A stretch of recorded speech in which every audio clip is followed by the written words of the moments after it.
warahmatullahi wabarakatuh. Halo semua, perkenalkan saya Syafa Ahmar, mahasiswi semester 5 dari Universitas Muhammadiyah Profesor Dr. Hamka, Fakultas Keguruan dan Ilmu Pendidikan, Program Studi Pendidikan Matematika. Pada hari Senin, tanggal 27 September 2021, saya bersama dengan 5 rekan saya, yaitu Anggi Risma Duyanto, Zahra Maya Samsia, Vina Anggraini, Umi Kulsum Alaidrus, dan Sri Amelia telah melaksanakan kegiatan pengenalan lapangan persekolahan tahap pertama atau biasa disebut dengan PLP 1. Kegiatan PLP 1 merupakan wawancara yang telah kami lakukan bersama dengan pihak sekolah. Sebelum saya lanjutkan ke hasil wawancara yang telah saya dapatkan, saya akan menjelaskan terlebih dahulu mengenai PLP 1. PLP 1 merupakan wawancara observasi mengenai kultur sekolah, struktur organisasi dan tata kelola di sekolah, peraturan dan tata tertib di sekolah, lalu kegiatan-kegiatan yang dilakukan di sekolah, dan terakhir praktik-praktik pembiasaan secara positif yang dilakukan di sekolah. Dalam kegiatan PLP 1 ini, sekolah yang saya tuju adalah SMP Negeri 4 Depok dengan 2 narasumber, yaitu kepala sekolah dan guru pamong yang telah ditentukan oleh pihak sekolah. SMP Negeri 4 Depok berdiri sejak tahun 1982 dan terletak di Jalan Merdeka Raya, Depok 2 Tengah, Kelurahan Mekarjaya, Kecamatan Sukmajaya, Kota Depok. SMP Negeri 4 Depok ini merupakan sekolah menengah pertama di daerah Depok yang memiliki akreditas A.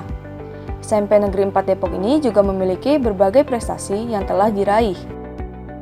Dan kami diberi kesempatan untuk mewawancarai 2 narasumber, yaitu yang pertama Ibu Anis Budiani selaku Kepala Sekolah SMP Negeri 4 Depok, dan yang kedua Ibu Endang Murniati selaku Guru Matematika di SMP Negeri 4 Depok.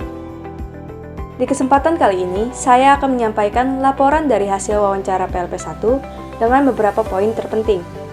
Berikut videonya. Untuk mengawali laporan ini, poin pertama yang akan saya bahas adalah kultur sekolah yang berkaitan dengan karakteristik umum siswa. Ibu Anis menjelaskan bahwa di SMPN 4 Depok, setiap siswa pasti memiliki karakternya tersendiri. Jadi, saat pembelajaran secara daring maupun luring, karakteristik umum siswa tidak berubah. Yang berubah adalah cara penanganannya.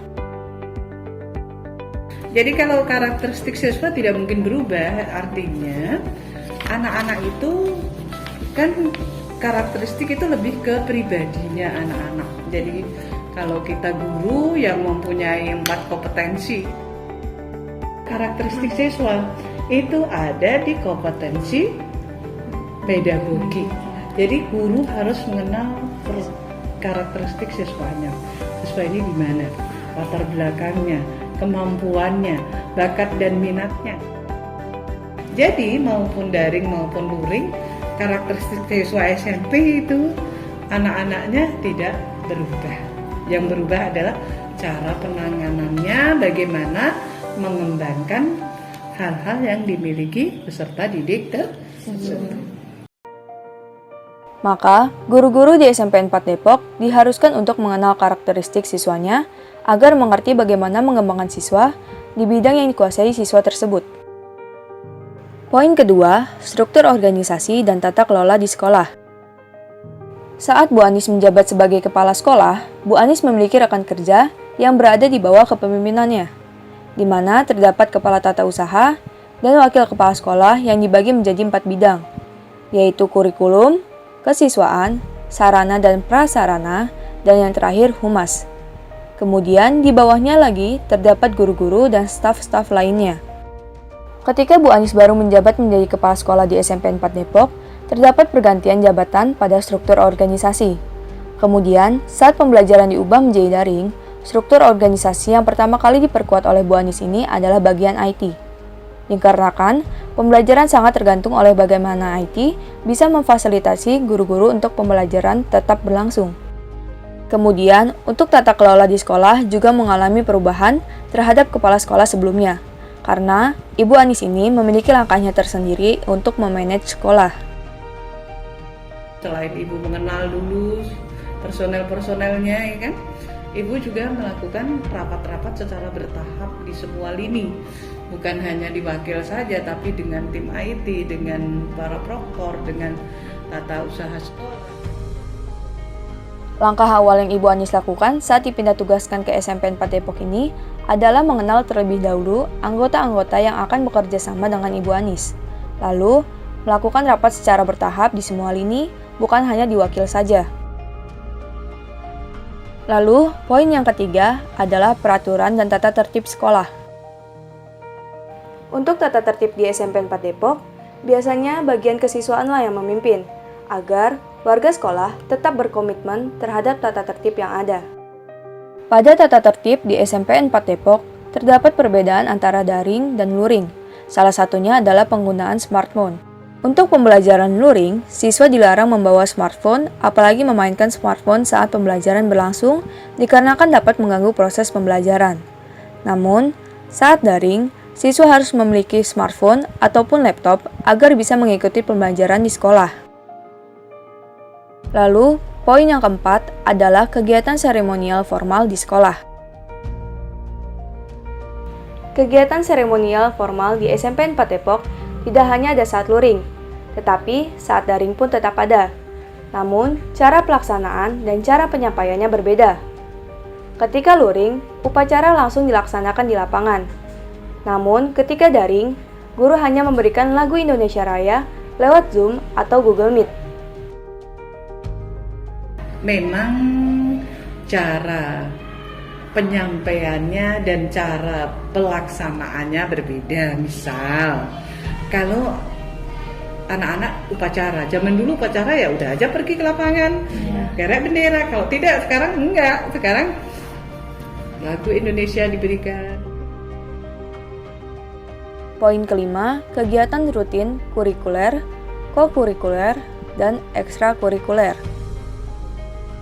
Untuk kegiatan kurikuler dan kokurikuler di SMP 4 Depok tetap berjalan dengan baik, walaupun secara daring. Namun, untuk kegiatan ekstrakurikuler ditiadakan, kecuali jika memang diperlukan, seperti ketika ingin mengikuti perlombaan. Maka, ekstrakurikuler tersebut diperbolehkan, namun tetap secara daring. Artinya kalau ekstrakurikuler itu kan memang tidak boleh, karena daring. Harus tetap daring, nggak boleh datang ke sekolah paskib pada baris di depan sini, nggak boleh kan gitu kan. Jadi ekskulnya juga daring dan yang diperlukan. Artinya kalau mau lomba pencak silat, masuk sih nggak mau latihan, tapi di rumahnya masing-masing. Di SMPN 4 Depok terdapat ekstrakurikuler paskibra, futsal, pramuka, PMR, rohis dan rokris, voli, basket, paduan suara, teater, pencaksilat, karate, taekwondo, dan bulu tangkis. Di poin ke-6 ada praktik pembiasaan secara positif di sekolah. Praktik pembiasaan secara positif ini tetap berlangsung secara daring maupun luring, dikarenakan untuk penguatan karakter siswa SMPN 4 Depok. Ada beberapa praktik pembiasaan yang terdapat di SMPN 4 Depok ini, antara lain yaitu kegiatan rohani. Di awal pembelajaran, sekolah selalu membiasakan untuk membaca Al-Quran dan kitab suci untuk non-muslim. Kemudian, praktik pembiasaan literasi, lalu kegiatan olahraga.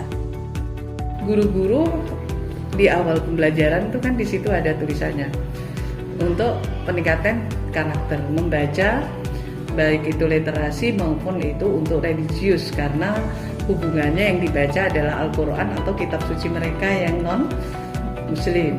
Jadi ketika mereka diarahkan untuk membaca Al-Quran, ibu minta bapak ibu guru wali kelasnya bergantian mereka untuk sapa lagi, karena itu diadakan sebelum pembelajaran, itu yang kedua. Jadi itu pembinaan karakter religius. Selain itu juga ada secara bergantian di hari Senin itu penerapan penguas karakter ini. Bu Astri itu di jadwal ada dituliskan di bawahnya ada 5 poin gitu kan. Kemudian olahraga, kan nggak boleh olahraga Bu, tapi kan olahraganya daring. Namun, perubahan yang terjadi pada siswa memiliki perbedaan saat daring dan luring. Ketika luring, pihak sekolah bisa melihat perubahannya secara langsung. Sedangkan saat daring, perubahan yang dialami siswa tidak dapat dilihat secara real time ataupun langsung. Poin ketujuh, sistem pembelajaran. Sistem pembelajaran di SMP 4 Depok ini ada luring dan daring. Untuk pembelajaran luring, anak-anak yang tidak memiliki smartphone akan dibuatkan modul atau bahan ajaran yang akan diambil oleh orang tua siswa, kemudian dikerjakan oleh siswa, dan dikumpulkan kembali oleh orang tua siswa. Berbeda dengan pembelajaran luring, pembelajaran daring dilaksanakan sama seperti kebanyakan sekolah, yaitu penggunaan aplikasi-aplikasi seperti Zoom atau Google Meet, dan juga Google Classroom. Poin yang terakhir adalah kendala saat pembelajaran. Selama menjalankan proses pembelajaran luring dan daring ini, SMP 4 Depok mendapatkan banyak kendala. Untuk pembelajaran yang luring, anak-anak diharuskan belajar sendiri menggunakan bahan ajaran yang sudah diberikan sekolah lewat orang tua siswa. Sedangkan untuk yang daring adalah kendala internet yang menyebabkan siswa sulit mengikuti pembelajaran. Sekian pemaparan hasil wawancara kegiatan pengenalan lapangan persekolahan tahap pertama atau PLP1 yang telah saya lakukan di SMP Negeri 4 Depok. Wassalamualaikum warahmatullahi wabarakatuh.